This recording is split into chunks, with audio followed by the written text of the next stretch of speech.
dépourvu de dialogue en profondeur, d'un sociologue qui ne voit que des statistiques, d'un économiste qui ne voit que des besoins matériels et qui n'entre pas en dialogue, en relation profonde avec l'autre, dans le respect parfois choquant de son altérité, passe à côté de l'essentiel, et cela explique l'échec d'innombrables projets de développement. Pareil dans le couple. Justement, revenons un peu à Madame, si vous le voulez bien, dans un texte, presque une sorte de confession, dans Elles et Racine. Vous confessez que Roselyne, donc, vous a beaucoup apporté. Oui. Si je ne me trompe, d'après ce que j'ai lu, elle est thérapeute analyste elle-même. Elle vous a encouragé à suivre une sorte d'analyse vous-même, freudo-jungienne. Qu'est-ce que cette expérience vous a révélé, qui vous a, je dirais, peut-être renforcé dans votre intuition spirituelle? Je pense que Roselyne, par sa féminité, a révélé en moi ma propre féminité. Vous voyez, lorsque la Bible dit que homme et femme, il le créa, en fait, il est toute une tradition qui dit il n'y a pas un monsieur Adam et une madame Ève, nous sommes masculin et féminin. Annick de Souzenel le dit très bien. Et toute ma formation à moi, au collège jésuite, docteur en droit, pratiquant en analyse sociologique des structures extérieures, j'avais acquis une conscience très carrée, assez bétonnée en somme. Très cérébrale, dites-vous. Absolument. Et il a fallu donc cette petite eau humble mais tenace qui vienne pratiquer des fêlures dans ce bloc de béton que j'avais acquis. Et pour cela, j'en suis infiniment reconnaissant à Roselyne qui a réveillé en moi, par sa manière d'être, aussi par le yoga qu'elle enseignait, un autre rapport au corps, à la nature et à la transcendance. Alors, on parlait de Jung, les notions d'animus et d'anima, la part masculine chez la femme, la part féminine chez l'homme. Par rapport à la tradition, notamment aux traditions primitives, ou en tous les cas celles que vous avez rencontrées, à la modernité, vous parlez de sources très, très féminines, très yin d'un côté, et d'une sorte de rigidité très masculine de l'autre. Oui, je dirais plutôt féminine et yin d'un côté, plutôt masculine et yang de l'autre, puisque les Chinois nous mettent en garde, il n'existe pas de pur yang, nous serions tous morts. Mais vous avez raison, la modernité est arrivée à un point de masculinité yang, mortifère, et nous allons mourir de désespoir dans nos petites boîtes de béton, isolées, si nous continuons ainsi. Par contre, il est des sociétés traditionnelles qui sont à ce point chaudes mais fusionnelles qu'elles risquent de mourir de faim, faute de prendre en main leur propre destinée, de relever les défis et aussi de faire face à la mondialisation. C'est pour ça que vous plaidez pour un Tao des cultures? Absolument. Je pense que c'est cela le grand défi et la grande chance que notre période de crise nous offre, c'est que nous pouvons enfin apprendre les uns des autres, nous les modernes, eux les traditionnels ou néo-traditionnels, puisque les traditions évoluent. Et il y a là, au fond, après la période de la colonisation, une période historique de possibilités. La colonisation fut largement une occasion manquée. Nous n'avons pas cru pouvoir apprendre de l'autre. Nous étions là comme les missionnaires du monde. Nous allions les développer. Nous prétendions même les civiliser, puisque nous n'avions la culture. Alors, cette arrogance ancienne, aujourd'hui, je m'aperçois qu'elle est en train, peu à peu, de diminuer, surtout parmi les jeunes. Je vois que mes étudiants ne se considèrent plus comme des missionnaires du monde. Ils sont authentiquement intéressés par l'altérité de l'autre.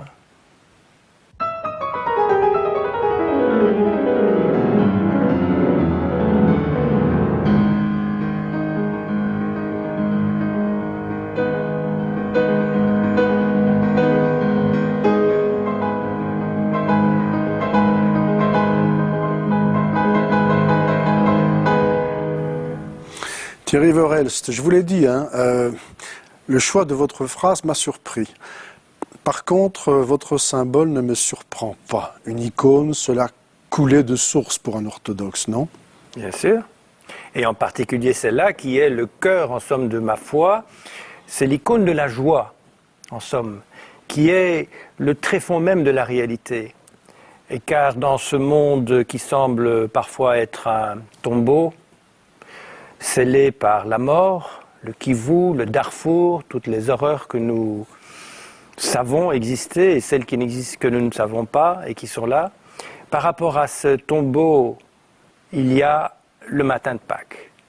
Quand les chrétiens chantent le Christ est ressuscité par la mort, il a vaincu la mort, à ceux qui sont dans les tombeaux, il a donné la vie. Il est le donateur de vie et cela rejoint ce que je viens de dire sur la joie. C'est la vibration fondamentale de la création. Lorsque Dieu s'exclame « c'est off », c'est beau, c'est bon. Et ici, nous voyons que le Christ descend dans nos enfers, dans nos enfermements. Et il est remarquable qu'il tient par la main gauche le personnage qu'il tire de son enfermement. C'est notre main la plus faible. C'est là qu'il vient nous tirer de nos individualismes, de nos fermetures, vers la lumière, vers l'amour. Et car Dieu est amour et est lumière.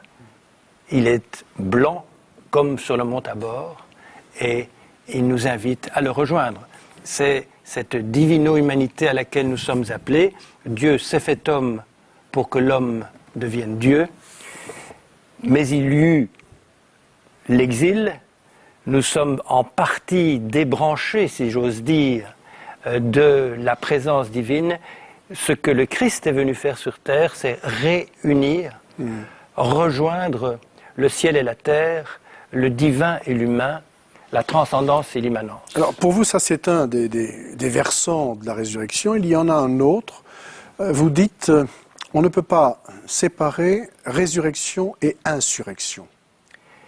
Bien sûr, une des conséquences de la résurrection, c'est la transformation du monde et sa transfiguration, comme nous disons dans la tradition orthodoxe. Il y a une des catastrophes qui ont accompagné l'histoire du christianisme en Occident, en tout cas, fut la réduction du salut à une question personnelle. Il faut sauver mon âme. Comme si c'était de cela qu'il s'agissait seulement.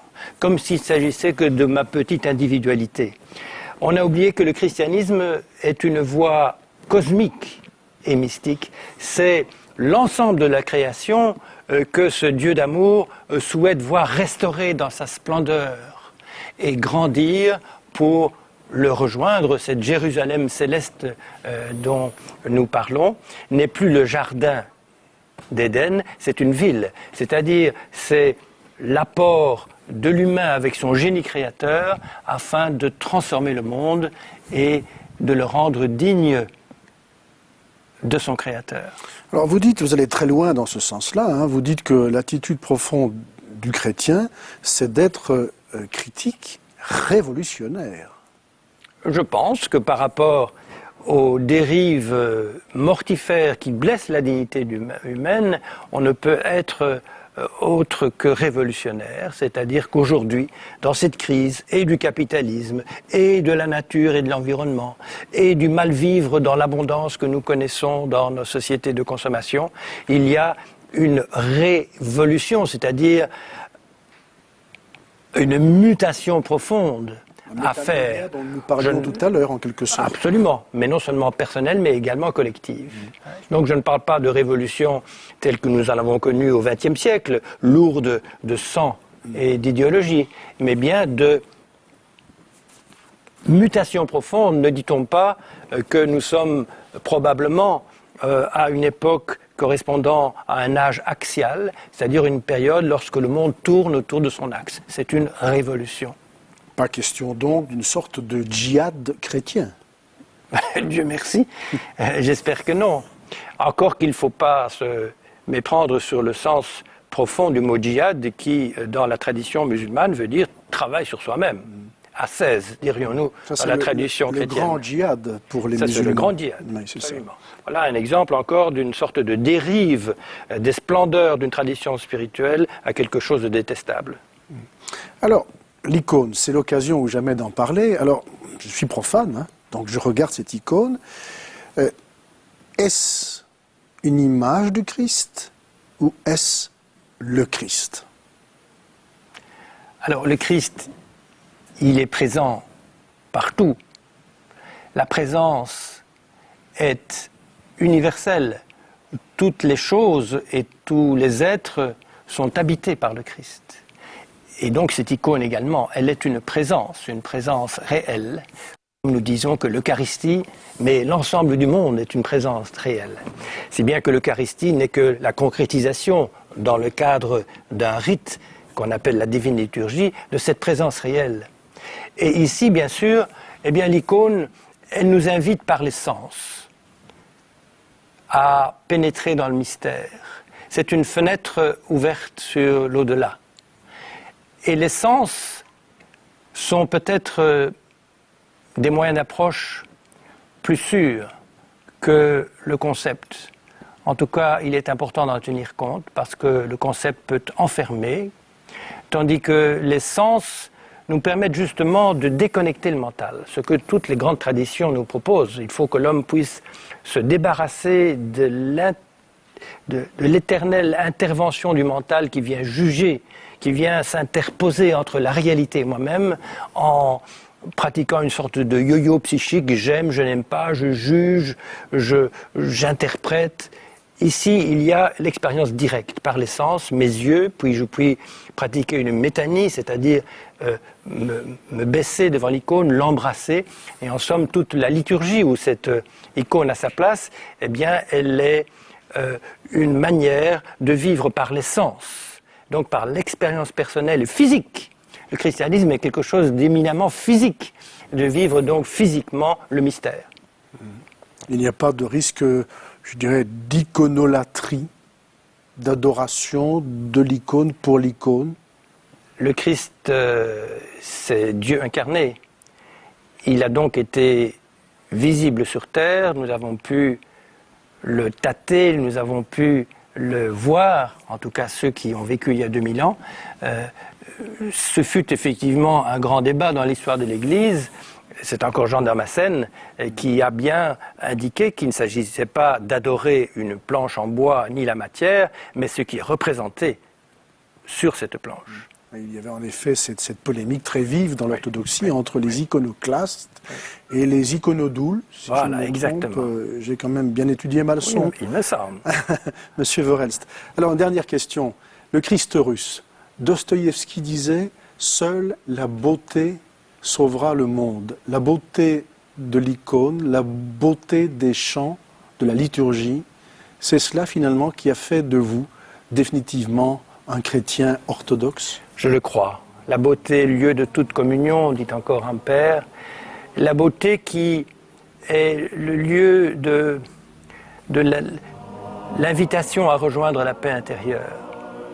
Et qui, dans ce monde justement où il y a tant de laideur, nous rappelle qu'au-delà de la laideur, il peut y avoir de la beauté.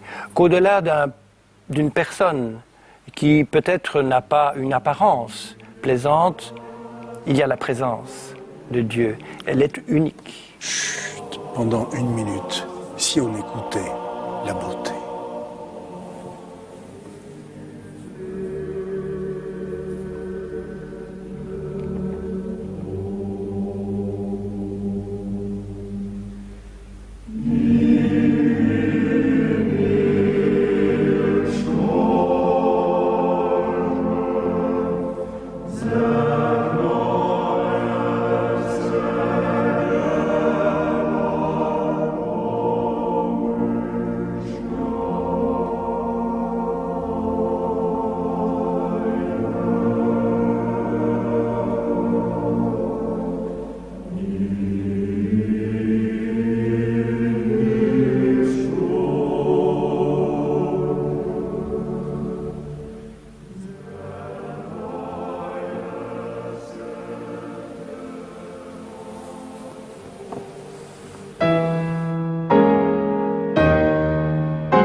Alors Thierry Verhelst, nous étions au ciel avec l'icône, redescendons sur terre.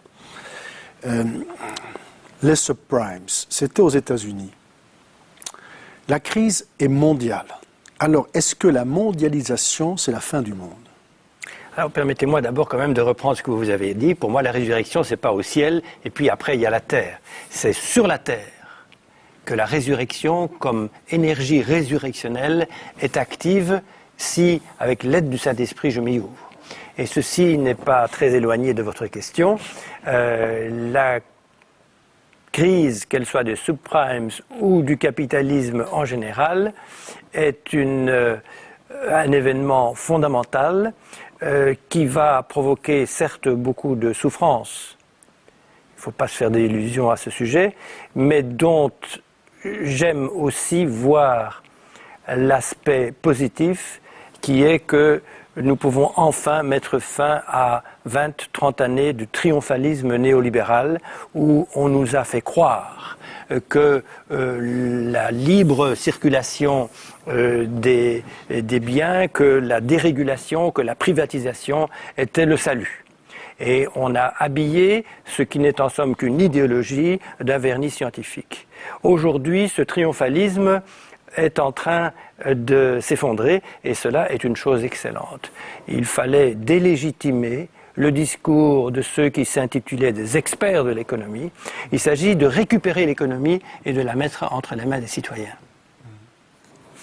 Et alors, la mondialisation est-elle, pour vous, c'est un thème que vous développez notamment dans votre dernier livre, Des racines pour l'avenir, une menace ou une promesse? Les deux. Si l'on réduit la mondialisation à ce que George W. Bush a voulu en faire, une globalisation économique, alors c'est une menace terrible. Car si nous allons vers le nivellement des cultures, si nous allons vers le formatage du monde dans une sous-culture américanisée de consommation, produisant la misère de la majorité et l'enrichissement incroyablement indécent d'une petite minorité, c'est une horreur. Par contre, si l'on prend la mondialisation, que j'opposerais volontiers à la globalisation, la mondialisation vue comme intensification des relations humaines, entre cultures, entre religions, entre continents, alors là, nous avons une opportunité historique. Et vous savez qu'en chinois, l'idéogramme, ou plutôt les deux idéogrammes pour dire crise, se composent d'une part de l'idéogramme danger et de l'autre de l'idéogramme opportunité. Je pense que nous sommes exactement là-dedans. Et donc, à nous de prendre nos responsabilités. Je crois que c'est Garcia Lorca qui le disait, n'attendez rien du XXIe siècle, il attend tout de vous. C'était prophétique. Alors justement, vous avez participé à un travail collectif qui réunissait des chrétiens de toute obédience, des catholiques, des protestants et des orthodoxes, sur le thème « Une âme pour l'Europe ». Est-ce que vous pensez qu'il faudrait aussi une sorte d'âme pour la mondialisation? Certainement. Et c'est d'ailleurs le thème du colloque de Fès qui se tient au moment du grand festival de musique sacrée. Il faut une âme à la mondialisation. Vous savez que le Forum social mondial, qui a été créé au moment où les dominants du monde se réunissaient dans cette petite station helvétique à Davos, eh bien, c'est un lieu très important, c'est une sorte d'international de la société civile. Il est important que la dimension spirituelle y soit présente. Il faut donner une âme à la mondialisation. Qu'est-ce que cela veut dire? Deux choses, à mon avis. D'une part, il faut que ceux qui s'engagent, les altermondialistes, dans la recherche d'alternatives au capitalisme mortifère qui est le nôtre, soient portés par autre chose qu'une analyse technique et qu'un savoir froid d'experts. Je crois qu'il nous faut du souffle et il nous faut de la beauté. Et cela est très important. Je dirais, il nous faut le Saint-Esprit dans nos luttes et dans nos analyses. Et puis, il y a le fait que la mondialisation, elle doit s'ouvrir à ce dialogue interculturel et interreligieux. de manière à ce que nous puissions voir combien le roi est nu, combien ce savoir expert de l'économie dominante nous conduit à la catastrophe avec son productivisme et sa société de consommation, et combien ici justement la spiritualité peut nous aider à entendre, par exemple, si l'on est dans la tradition chrétienne, que l'homme n'est pas nourri seulement par du pain, mais de toute parole qui sort de la bouche de Dieu. J'allais vous le demander, vous parlez de spiritualité. Est-ce que les croyants ont le monopole de la spiritualité? Il me semble que j'ai pu observer souvent que des athées, des agnostiques, avaient une quête spirituelle. Ils n'ont pas les mêmes mots que moi pour le dire, mais prétendre en tant que personne relevant d'une tradition religieuse avoir le monopole de la spiritualité me paraît être une position assez arrogante et qui fait fi de la dignité humaine et du fait puisque nous sommes créés à l'image de Dieu pour grandir vers la ressemblance de ce Créateur, eh bien c'est en nous, c'est greffé en nous, nous sommes formatés, notre logiciel intérieur est ainsi qu'il y a en nous du spirituel une aspiration à la beauté, à la joie profonde, à l'absolu, à Dieu. Je pense que c'est saint Athanase, saint Irénée de Lyon qui disait Dieu s'est fait homme pour que l'homme devienne Dieu. Voilà. Est-ce que vous êtes en train de devenir Dieu, Thierry Verhelst? Alors, évidemment, la manière dont vous posez la question est provocatrice, mais profondément, c'est notre vocation dans le sein du corps mystique du Christ. Nous sommes appelés à la suite du Christ qui est le premier de cordée, à la divinisation. Nous n'allons pas devenir Dieu parce que nous n'allons pas acquérir l'essence divine, mais nous sommes appelés à nous remplir de la présence divine, à nous laisser pénétrer profondément comme l'huile pénètre dans une feuille de papier, si vous voulez. Et ainsi, oui, nous sommes appelés à cette incandescence de l'amour. Et cela peut paraître abstrait, mais en somme, divinisation veut dire ressembler de plus en plus à notre Créateur qui est un Dieu d'amour. Ça se fait comment, ça? Non pas à coup de volontarisme orgueilleux, tout le contraire, bien sûr. Ça se fait dans le lâcher-prise, dans la diminution de l'ego, donc dans l'humilité et dans l'amour. Vous savez, il y a quelqu'un qui a dit ça il y a presque 2000 ans. Il a dit devant des scribes et des pharisiens, « Vous êtes des dieux ». On l'a crucifié pour ça. C'est dangereux ce que vous dites. Certainement. Et savez-vous qu'un homme d'État très remarquable a eu le culot de répéter cela lors du discours inaugural. Je pense à Nelson Mandela, qui s'adresse à ses concitoyens qui sortent de 40 ans d'horreur de l'apartheid et lui dit « Ce dont vous avez peur, ce n'est pas de votre obscurité, c'est de la lumière qui est en vous. Vous êtes des enfants de Dieu et n'ayez pas peur d'être lumineux. » C'est pas mal pour un homme d'État. Ça me fait penser à une phrase que vous citez souvent et qui est d'Olivier Clément.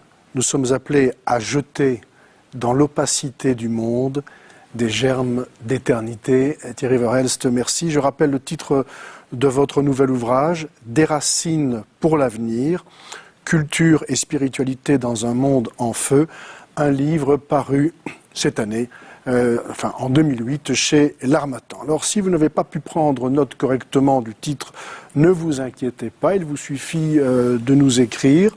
Nous vous adresserons la bibliographie complète de notre invité. Vous avez le choix, soit par la poste, à Nom de Dieu, RTBF, Palais des Congrès, 4020, Liège, Belgique, ou alors par courriel à Nom de Dieu, en un mot, @rtbf.be.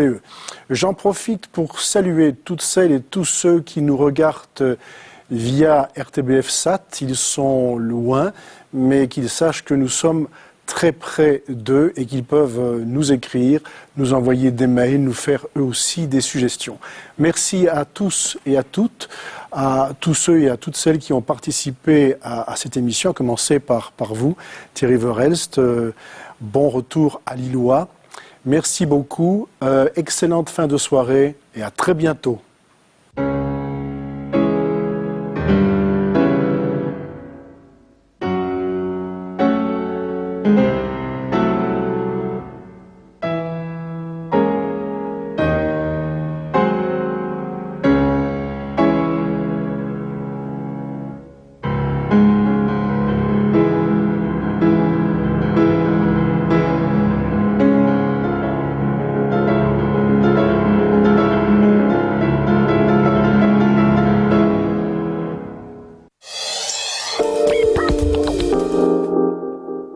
La Hyundai i20, c'est ce qui compte pour vous.